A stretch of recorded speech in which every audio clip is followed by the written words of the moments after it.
Hello,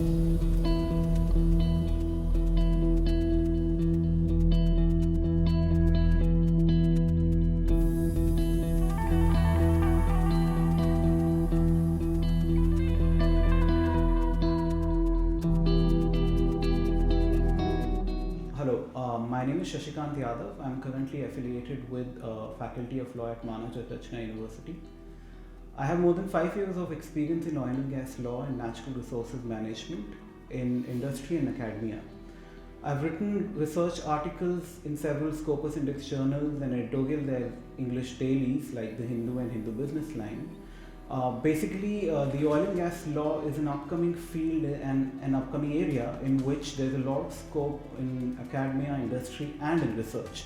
My future project include association with University of Oxford as a recognized scholar and a visiting researchership with University of Dundee in Scotland.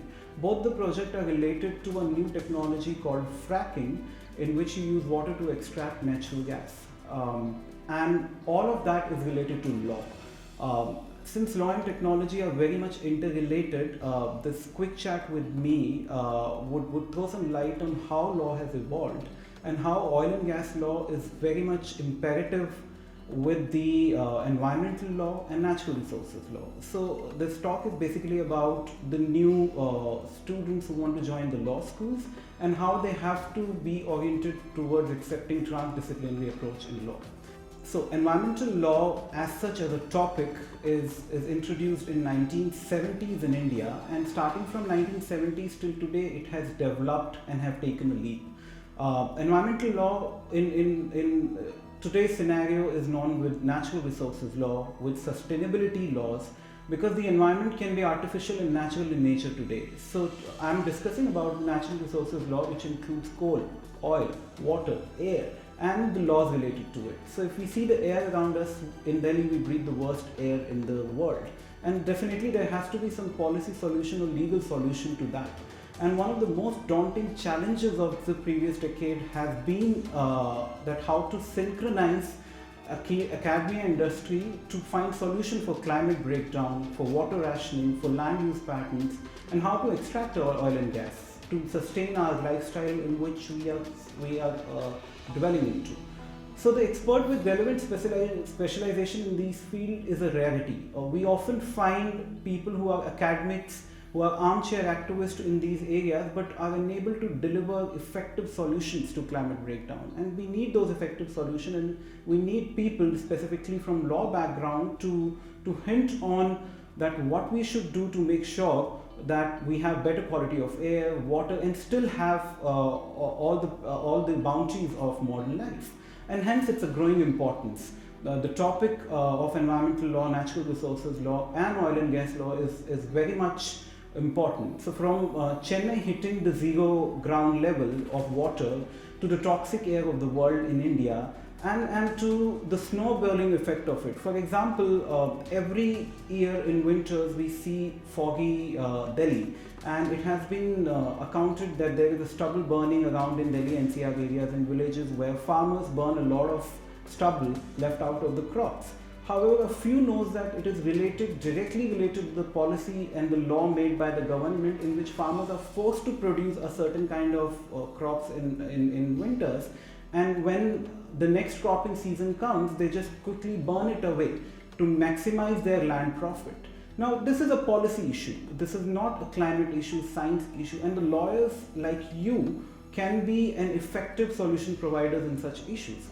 Delhi NCR is linked with irregular cropping patterns, harebrained policies in implementation. Consultant, lawyers, researchers, and civil society members are required to understand the dynamics of managed risk associated with introducing new technology. And technology innovation is something which holds the future of this nation. And when a new technology is introduced to environment, there are sustainability issues related to it. Now, who is going to solve those issues? A scientist will not, because their job is to make the technology. It's the job of the policymakers, legislators, and lawyers like you. And hence, this topic, this subject has immense value in future. Another important aspect is the climate change law, which is also included in the natural resources law and management. The Paris commitment says that we have to lower down to 2 degree average temperature of the world. It sounds very easy that 2 degrees nothing. However, 2 degree can bring out flood. And it sounds easy on paper, but mere an increase of 0.4 degree of average temperature leads to drought, floods, extinguishing resources. Recently we saw floods in Indian Peninsula region, drought in coastal areas, wildfires in Australia, heat waves in Europe, and tornadoes in America, affecting billions of people and killing, to be very modest, around millions of them. Science suggests that the proper law and policies concerning natural resources management may lower down such risks. And countries across the globe are looking for such experts with impeccable knowledge and skills. But one must be ready to go beyond armchair solution. And the skill required to begin with it is a passion to save the world from climate crisis and a belief that you may play an imperative role in doing so. Now, to understand this, you need to be having a transdisciplinary area. So law is not only reading few bare acts. You need to understand geology of a rocks to make a law on it. You need to understand the chemistry of oil and gas to make a law on it and give effective solution. So you need to know the legislations and how to approach the court in such areas. So for example, in 2010, India made something called National Green Tribunal. And in that tribunal, you can come up with solutions, you can file petitions, and you can give your opinions, but that opinion has to be backed with facts, and you can only back it with facts when you have a scientific analysis to it. So therefore, at Manav Rachna, we are coming up with the courses that have transdisciplinary in nature. And the scope of such courses is that you can be a successful litigant and advocate in national green tribunals and in other areas. You can have international assignments related to climate change crisis, environmental degradation. And just to highlight on international assignment, you must understand that climate change and water issues are not related to one boundary of a nation. It transverse. For example, Indian subcontinent is related with Pakistan to India to Sri Lanka to Nepal. It does not know any boundary. So you have to have an opinion or a knowledge related to the vast spread of demographics when it comes to such areas. Now, apart from litigating in National Green Tribunal, and just on a lighter note, if you go to the parking of National Green Tribunal, you get all luxury cars there.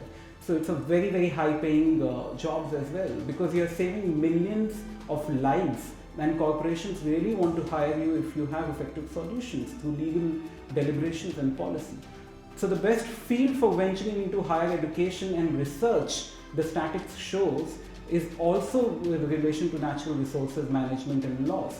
Specific courses in abroad universities are designed for such studies. There are specific centers in Oxford, Harvard, Yale, all Ivy League and Russell Brand universities where they are seeking for developing countries' people and students, because it's only developing country which gets affected the most when it comes to climate change. So they want to provide effective solutions to us.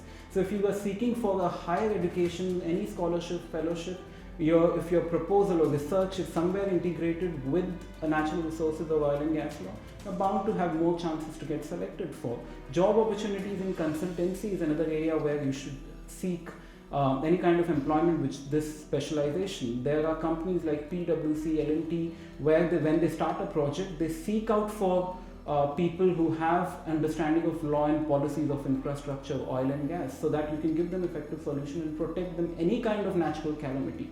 If you remember, Bhopal gas tragedy was just an ignorance which if we would have an effective law, we could have stopped it. So no one wants to repeat such historic misconduct, and they need people like you who to give effective solution.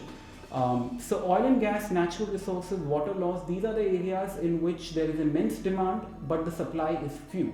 And in this area of hyper connectivity and hyper education, these are the areas which are somewhere are unsaturated and can be explored by the future leaders, by the future white collar job pursuants. So in this situation, this is the course, or this is the area, and this is how we perceive law at Manav Rachna University. And you may contact me at shashikant@mru.edu.in, and I will be happy to help you with any kind of questions and any kind of career counseling you need in this area. Thank you very much.